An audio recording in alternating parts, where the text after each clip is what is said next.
everyone's been waiting a very long time, and at first thought we would not get to find out what happened with Chloe and Lucifer after she saw his real face. So what can you tell us at the moment? Where's Chloe? What's she thinking? And will she accept him as the devil now that she knows who he is?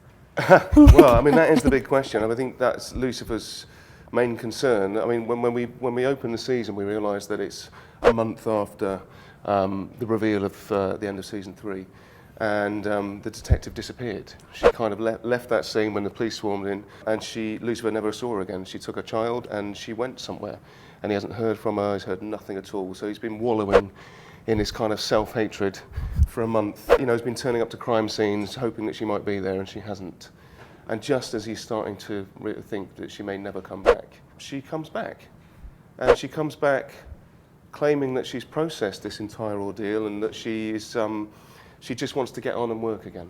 And Lucifer thinks, surely that can't be all it is. But I think Lucifer, being Lucifer, is quite happy to accept that may be all it is. He's nothing of someone who doesn't like a quick fix. Then it turns out that in that month that Chloe spent away, she didn't just go on holiday.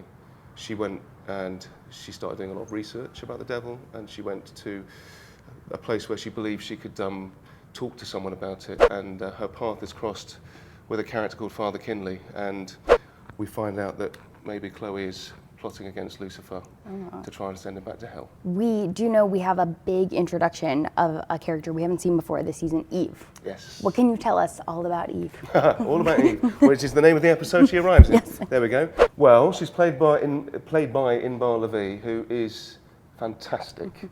It's a really interesting part because you don't know whether you want to like Eve or not like Eve. But the way in which Inbar tackles that is so charming and lovely, you can't help but like her, even though you may not be agreeing with what she's trying to do.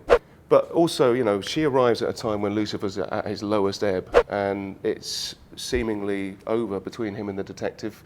You know, he's decided that if she can't accept him for everything that he is, then she can't accept him full stop. And at that lowest point for him, the first person that Lucifer ever had arrives on his doorstep, and she claims that she can accept him for everything he is. And so our journey starts together, but obviously Eve's intentions for Lucifer conflict somewhat with what he wants to be, which is a better man.